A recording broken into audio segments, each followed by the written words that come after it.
अभी इस लेक्चर में हम स्टार्ट करेंगे amperes circuital law. BSL bio Savart law से ही बना ये लॉ है। जैसे इलेक्ट्रोस्टैटिक्स में जो बेसिक रूल है दैट इज कूलम्स लॉ, लेकिन उसी से डेराइव्ड एक दूसरा रूल है कूलम्स लॉ पे बेस्ड ही। जो दूसरा रूल जो हमने पढ़ा that is Gauss law. Coulomb's law से भी इलेक्ट्रिक फील्ड निकलता है, गॉस लॉ से स्पेशल सिचुएशंस में इलेक्ट्रिक फील्ड निकलता है। इससे कोई भी निकल सकता है, इससे स्पेशल सिचुएशन में। ऐसे ही मैग्नेटोस्टैटिक्स में, अगर मैं मैग्नेटोस्टैटिक्स की बात करूं, मैग्नेटोस्टैटिक्स में कूलम्स लॉ की जगह मैग्नेटिक फील्ड निकालने का जो लॉ है that is bio Savart law, जो हम देख चुके हैं। एक्चुअली 12th क्लास में ये डिटेल में पढ़ेंगे लॉज, इनकी एप्लीकेशंस जो अभी हम सीधे फॉर्मूले याद कर रहे हैं, बाद में डेराइव भी करेंगे कि कैसे करना होता है। सारी की सारी चीजें वहां कवर होंगी 12th में। एंड गॉस लॉ, इसकी जगह भी निकालने का जो दूसरा लॉ है दैट इज एसीएल, जो मैंने ऊपर लिखा है, एम्पियर्स सर्किटल लॉ। तो आज का ये जो लेक्चर है अभी एसीएल के ऊपर होगा। हम देख रहे होंगे कि भाई एसीएल क्या है, किस तरह से उसकी मदद से कुछ फील्ड्स निकाले गए या क्या उनके फॉर्मूले निकल के आए, ये सब चीजें हमें देखनी होंगी। तो एम्पियर सर्किटल लॉ क्या कहता है सुने। जैसे सपोज कीजिए कोई एक करंट कैरिंग वायर है, मैंने कहा एक लॉन्ग करंट कैरिंग वायर है और उसमें करंट फ्लो कर रहा है आई। आपको इससे आर डिस्टेंस दूर फील्ड निकालना है, कितना होगा। वैसे तो हम बीएसएल की मदद से निकाल चुके फॉर्मूले, या हम देख चुके क्या फॉर्मूले आते हैं, तो उनमें स्पेशल केस बना के हमने निकाला था B mu naught I upon 2 pi R. हम देख चुके यूं करंट है तो फील्ड अंदर की तरफ होगा और mu naught I upon 2 pi R. लेकिन एसीएल क्या कहता है, आप सबसे पहले एक ओपन लूप बनाओ। दरअसल एक ओपन लूप क्या है, ये पूरी एक ओपन सरफेस होती है। अब इसकी डिटेल में हमें जाने की जरूरत नहीं है। एक ओपन सरफेस होती है जिसमें से वायर निकल के जा रही है। मेरे काम का केवल ये लूप है, ऊपर वाला। इसको एक सर्कुलेशन की डायरेक्शन दो। अगर करंट ऊपर इसमें से निकल के ये वायर का करंट ऊपर जा रहा है, तो आप सर्कुलेशन की डायरेक्शन ऐसे दो कि जैसे ये direction of circulation of loop है। अब जो 12th में हम पढ़ेंगे standard form, integral B dot dl that is equal to mu naught into I in. जैसे गॉस लॉ था वहां Q in upon epsilon naught होता था, यहाँ पे mu naught into I in. अब इंटीग्रल बी डॉट डीएल का क्या मतलब है, इस सरफेस पे किसी भी जगह आप बी देखो, मान लो बी अंदर की तरफ है, डीएल देखो वो टेंजेंशियल होगा लूप के, तो ये एरो ऐसे लगाया है तो डीएल भी अंदर की तरफ होगा। तो अगर आप इसमें लगाए तो बी और डीएल के बीच का एंगल है 0 डिग्री। ये होता है साइन की जो बताता है कि क्लोज कर्व है। तो close curve integral B dot DL dot product में आता है B into DL into cos 0 degree, दोनों के बीच का एंगल 0 डिग्री है, बराबर mu naught into I in. अब इस लूप के अंदर से अगर आप देखोगे तो एक करंट इसको क्रॉस करके जा रहा है एंड दैट इज आई। इस लूप को क्रॉस करके एक ही करंट जा रहा है दैट इज आई। बी इस लूप के हर पॉइंट पे मैग्नीट्यूड सेम होता है, बाहर आएगा। इंटीग्रल डीएल ये अंदर बचेगा म्यू नॉट आई, और इंटीग्रल डीएल का मतलब होता है total length, and total length of the blue loop जो हमारा एम्पीरियल लूप है उसकी टोटल लेंथ है 2 pi R. This is mu naught into I. तो यहां से बी हमारा निकल के आता है mu naught I upon 2 pi R.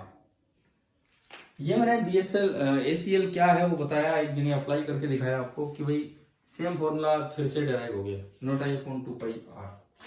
थोड़ा सा 12th पे चला जाता है इंटीग्रेशन, लेकिन जितना समझ में आप देखिए यहाँ, बिकॉज हमारे ज्यादा काम के तो फॉर्मूले होंगे जो बीएसएल या एसीएल दोनों से निकल के आ रहे हैं। अब इसमें फॉर एग्जाम्पल जैसे मैं एक क्वेश्चन लेता हूं, एक लॉन्ग वायर है,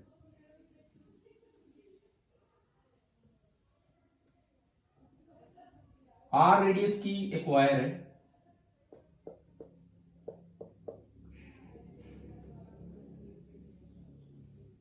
यह हमने माना कि आर रेडियस की एक वायर है और पूरे में यूनिफॉर्मली डिस्ट्रीब्यूटेड करंट जा रहा है आई। पूरे में यूनिफॉर्मली डिस्ट्रीब्यूटेड, इस पूरे एरिया में यूनिफॉर्मली डिस्ट्रीब्यूटेड करंट आई जा रहा है। मुझे फील्ड निकालना है एक बार इससे बाहर स्मॉल आर डिस्टेंस दूर बाहर, और एक बार स्मॉल आर डिस्टेंस दूर इसके अंदर। ये दो जगहों पे मुझे फील्ड निकालना। तो पहले मैं बाहर निकालता हूं। तो बाहर मैंने एक लूप बनाया जो उस पी पॉइंट से पास हो और इसके अबाउट सिमेट्रिक हो, और सर्कुलेशन की डायरेक्शन ऐसे दे दी। अब देखो करंट ऊपर जा रहा है, करंट की तरफ अंगूठा हथेली पॉइंट की तरफ, तो फील्ड अंदर होगा, यानी कि इस जगह पे जो फील्ड होगा वो अंदर होगा, और जो डीएल होगा वो भी अंदर ही होगा, टेंजेंशियल टू द लूप। तो अगर आप आउटसाइड वाले पॉइंट पे एम्पियर सर्किटल लॉ लगाते हैं, close integral B dot dl that is equal to mu naught into I in. तो फिर से वही बात है, बी और डीएल के बीच का एंगल 0 डिग्री अभी बताया था, तो ये इंटीग्रल बी डॉट डीएल यहां निकल के आ जाता है B into two pi R और mu naught into I in. देखो सारा करंट, जो करंट कैरिंग वायर है, जो करंट कैरिंग सिलेंड्रिकल वायर है, वो सारा का सारा करंट इस लूप के, ब्लू लूप के अंदर से निकल रहा है।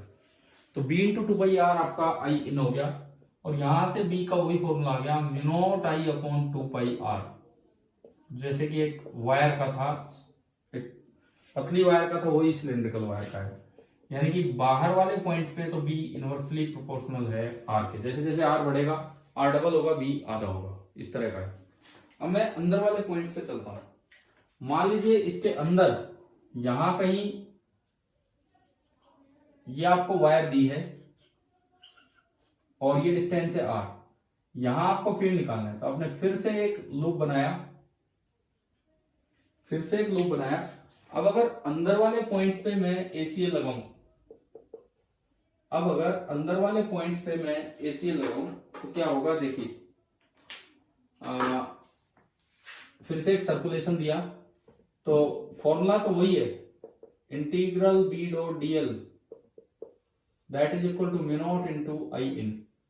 अब इंटीग्रल बी डॉट डीएल तो B into two pi R, इस बार R small than capital R है, पिछली बार R greater than capital R था। अब mu naught into I in निकालेंगे यूनिटरी मेथड से। कैसे?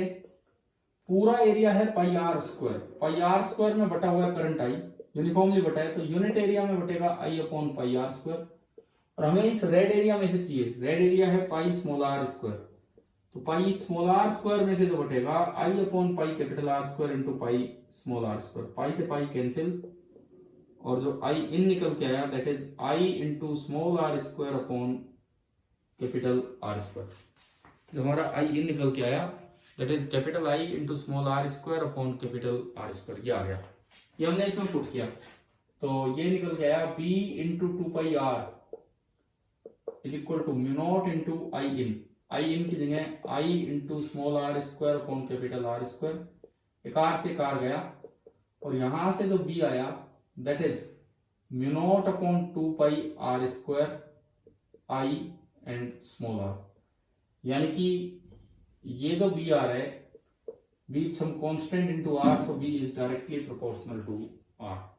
तो अगर मैं इस चीज को ग्राफिकली दिखाऊं, ये जो बी का वेरिएशन है विद स्मॉल आर, अगर मैं ग्राफिकली दिखाऊं ये सरफेस, तो सरफेस तक तो ये गया है डायरेक्टली प्रोपोर्शनल, तो अंदर वाले पॉइंट्स पे तो ये ऐसे गया है। आर की जगह कैपिटल आर रखोगे तो एक आर से एक आर कटेगा, यहाँ पे सरफेस पे mu naught I upon two pi R आया कैपिटल आर। अच्छा, उसमें भी आर की जगह कैपिटल आर रखोगे बाहर वाले पॉइंट पे तो भी यही आ रहा है, यानी कि यहीं से स्टार्ट होगा और बाहर इनवर्सली प्रोपोर्शनल टू आर है, तो बाहर ये ग्राफ ऐसे रहेगा, यहाँ पे अंदर डायरेक्टली प्रोपोर्शनल है और बाहर इनवर्सली प्रोपोर्शनल है। तो ये हमने एक सिलेंड्रिकल वायर का बी निकाल लिया, तो जो बी के एक्सप्रेशन आए वो बी के एक्सप्रेशन ये आए B is equal to mu naught I upon two pi R square, ये तो कांस्टेंट है, into small R for R less than और इक्वल टू आर के दोनों जगह सही होगा, एंड इज इक्वल टू, दूसरा देखते हैं तो mu naught I upon two pi, ये तो कांस्टेंट है, into one by R for R greater than और इक्वल टू आर। तो एक सिलेंड्रिकल वायर जिसमें यूनिफॉर्मली करंट बटा हो उसके लिए बी के एक्सप्रेशंस ये निकल गए। तो एसीएल क्या है और उससे कैसे एक वायर का फील्ड निकाला गया अंदर भी और बाहर भी, ये आपको यहां से समझ में आ जाना चाहिए। बीएसएल से कोई भी फील्ड कैलकुलेट हो सकता है, एसीएल से बड़ी सिमेट्रिक चीजों का, बड़ी लॉन्ग हो या इस तरह की चीजों का फील्ड कैलकुलेट होगा। कैसे और डिटेल में हम 12th में सीखेंगे, अभी बहुत है इतना। अब एसीएल की जो और एप्लीकेशंस हैं, जो एक दो हम अगली क्लास में लेंगे, सोलेनोइड और टोरॉइड और उनके फॉर्मूले एसीएल से निकलते हैं, वो हमें निकालने नहीं है, फॉर्मूले याद रखने और फिर उन पे क्वेश्चंस किस तरह। नेक्स्ट क्लास में हम वो चीजें कवर कर रहे होंगे। Thank you.